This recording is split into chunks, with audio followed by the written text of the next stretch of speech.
Kanoki, and this is Full Stop PQ, a show where I take the internet's most burning questions and give you an answer that'll make you the smartest person at your next sneeze showdown.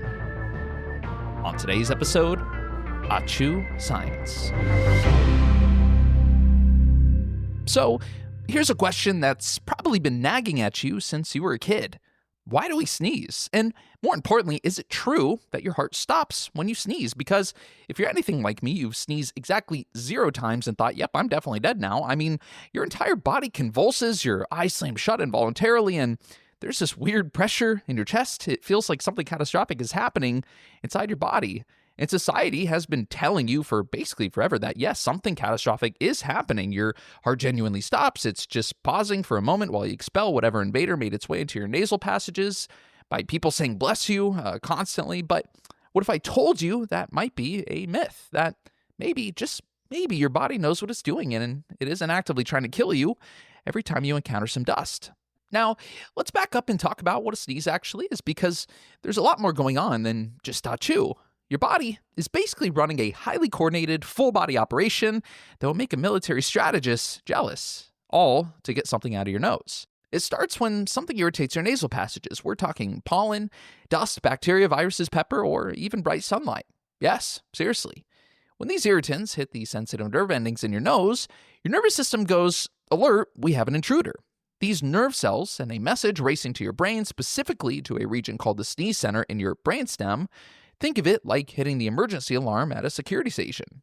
Once the brain gets that message, it's go time. Your brain sends signals flooding through your nervous system to basically every muscle in your upper body, your face, throat, chest, diaphragm, and abdomen. And your chest muscles start tightening, your diaphragm pushes upward, and here's the kicker. Your vocal cords close up. All of this is happening in coordination to build up massive pressure inside your chest. You're essentially creating a pressure cooker in there.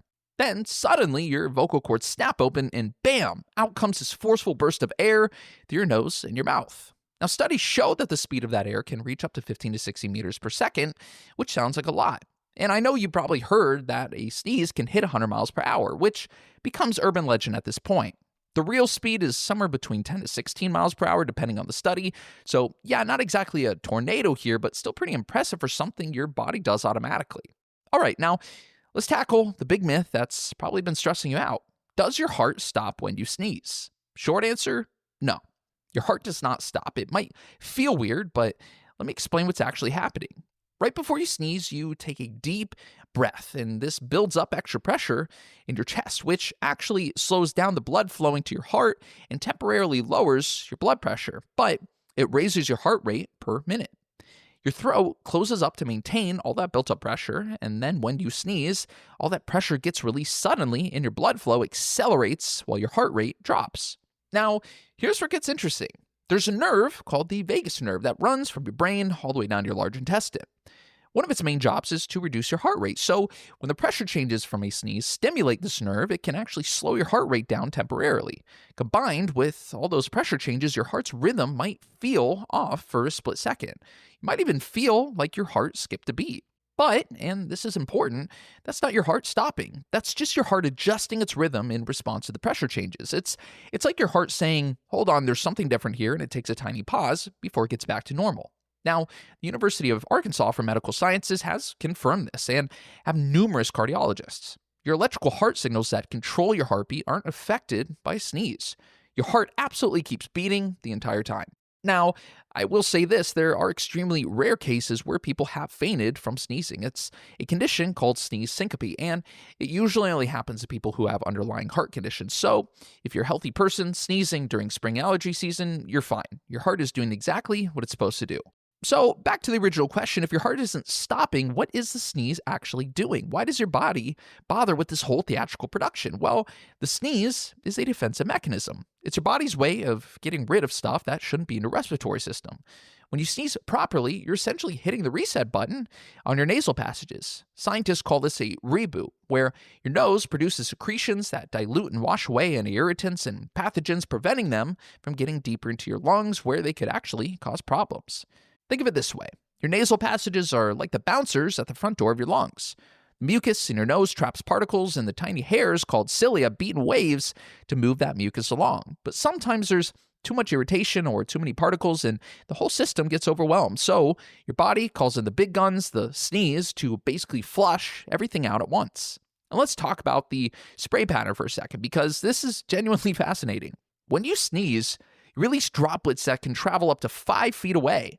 A single sneeze can produce up to 40,000 droplets. That's why you were always told to cover your mouth, right? But here's the thing. You can't actually stop a sneeze once it starts. It's a reflex. Your brain initiates it, and you're basically along for the ride. The moment you feel that tickle in your nose building up, the sequence has essentially been triggered, and there's no stopping it. Also, fun fact, you can't sneeze while you're asleep because the nerves that trigger sneezing are sleeping too. Your nervous system gets a break, so your body doesn't randomly sneeze all night. I mean, imagine that. Now, here's where things get truly interesting. Most people sneeze from obvious triggers such as dust, pollen, colds, allergies, that sort of thing. But about 1 in 3 to 1 in 4 people have something called photic sneeze reflex, which means they sneeze when exposed to bright light. It's also got this amazing name, achoo syndrome. And yes, that's an actual acronym. Autosomal dominant compelling helio-ophthalmic outburst. Now, if you have this, you're probably well aware of it. Walk outside on a sunny day and bam, 3, 4, or sometimes up to 40 consecutive sneezes. It's genetic, it's dominant, which means if one of your parents has it, you've got about a 50% chance of having it too. Scientists aren't entirely sure why it happens, but the current theory is that the message your brain gets to shrink your pupils in bright light might cross wires with the message to sneeze. Some researchers think it might also be related to tears draining into your nose causing irritation, but honestly, we still don't fully understand it. You can also sneeze after eating a large meal or eating spicy food. Spicy foods contain capsaicin, the compound that makes chili peppers hot, and your nasal receptors detect it, triggering a sneeze. As for the big meal thing, we don't actually know why that happens. It's just one of those biological quirks. So, the next time you sneeze, you can feel good knowing that your body just pulled off a pretty impressive feat of biology. And if you're one of those achoo syndrome folks sneezing in the sun, at least now you know you're not alone. About a third of the population has got your back. Thank you so much for listening to Fool's FAQ. Feel free to leave a 5-star rating wherever you get your podcasts, as it also helps new listeners discover the show. For more fascinating answers to your burning questions, subscribe wherever you get your podcasts, and always stay curious.